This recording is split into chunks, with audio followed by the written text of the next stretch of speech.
Item ಯಾವುದೇ ಇರಲಿ try ಮಾಡಿ ಆಚಿ ಚಿಕನ್ ಮಸಾಲಾ.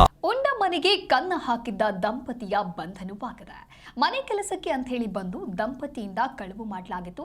ಆರೋಪಿ ಐಶ್ವರ್ಯ ಹಾಗೂ ಮಣಿಕಂಠ ಇಬ್ಬರ ಬಂಧನವಾಗಿದೆ. 14 ಲಕ್ಷ ರೂಪಾಯಿ ಹಣ ಹಾಗೆ ಚಿನ್ನ ಬೆಳ್ಳಿಯನ್ನ ಪೊಲೀಸರು ವಶಕ್ಕೆ ಪಡೆದುಕೊಂಡಿದ್ದಾರೆ. ಸಿಕೆ ಅಚ್ಚುಕಟ್ಟು ಠಾಣೆಯಲ್ಲಿ ಪ್ರಕರಣ ದಾಖಲಾಗಿದೆ. ಬೆಂಗಳೂರಿನಲ್ಲಿ ಉಂಡ ಮನೆಗೆ ಕನ್ನ ಹಾಕಿದ ಖತರ್ನಾಕ್ ದಂಪತಿ ಪೊಲೀಸರ ಕೈನಲ್ಲಿ ಈಗ ಲಾಕ್ ಆಗಿದ್ದಾರೆ. ಮಲ್ಲಿಕಾರ್ಜುನ್ ನಾಯ್ಡು ಎಂಬುವರ ಮನೆಯಲ್ಲಿ ಕಳ್ಳತನವನ್ನ ಮಾಡಿದ್ದ ಐಶ್ವರ್ಯ ಮತ್ತು ಮಣಿಕಂಠ ಇವರಿಬ್ಬರು ಬಂಧಿತ ಆರೋಪಿಗಳು. 1.5 ವರ್ಷದ ಮಗು ಇದ್ರೂ ಸಹ ಕಳ್ಳತನಕ್ಕೆ ಕೈ ಹಾಕಿದ್ದ ದಂಪತಿ ಕಳೆದ 4 ತಿಂಗಳ ಹಿಂದೆ ಅಷ್ಟೇ ಮನೆ ಕೆಲಸಕ್ಕೆ ಅಂತ ಹೇಳಿ ಸೇರ್ಕೊಂಡಿರ್ತಾರೆ. ಕೆಲಸಕ್ಕೆ ಬಂದ ದಿನದಿಂದಲೇ ಹಂತ ಹಂತವಾಗಿ ಚಿನ್ನ ಮತ್ತು ಹಣವನ್ನು ಕದೀತಾ ಬಂದಿರ್ತಾರೆ ಅನ್ನೋದು ತನಿಖೆಯಲ್ಲಿ ರಿವೀಲಾಗಿದೆ.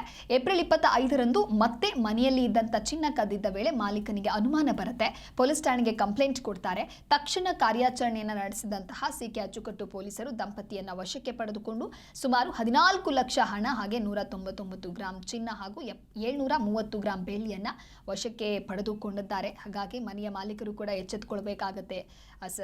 ಯಾರೋ ಬರ್ತಾರೆ ಅಂತ ಹೇಳಿ ಅವರನ್ನ ಮನೆ ಕೆಲಸಕ್ಕೆ ಬಿಟ್ಟುಕೊಳ್ಳೋದು ತಪ್ಪು. ಅವರ ಬಗ್ಗೆ ವಿಚಾರಣೆಯನ್ನ ವಿಚಾರಿಸ್ತಾ ಇರಬೇಕು ಅಥವಾ ಅವರ ಬಗ್ಗೆ ಅವರ ನಡವಳಿಕೆಯ ಬಗ್ಗೆ ಏನ್ ಮಾಡ್ತಾ ಇರ್ತಾರೆ ಅನ್ನೋದ್ರ ಬಗ್ಗೆ ಒಂದು ಗಮನವನ್ನ ಇಟ್ಟಿರಲೇಬೇಕು. ಇಲ್ಲ ಅಂತ ಹೇಳಿದ್ರೆ ಈ ರೀತಿಯಾದಂತಹ ಕಳ್ಳತನವನ್ನ ಮಾಡುವಂತ ಚಾನ್ಸಸ್ ಹೆಚ್ಚಾಗಿರುತ್ತೆ. ಸದ್ಯ ಈ ಆರೋಪಿಗಳಿಂದ 14 ಲಕ್ಷ ರೂಪಾಯಿ ಹಣ, ಚಿನ್ನ ಹಾಗೆ ಬೆಳ್ಳಿಯನ್ನ ಪೊಲೀಸರು ವಶಕ್ಕೆ ಪಡೆದುಕೊಂಡಿದ್ದಾರೆ.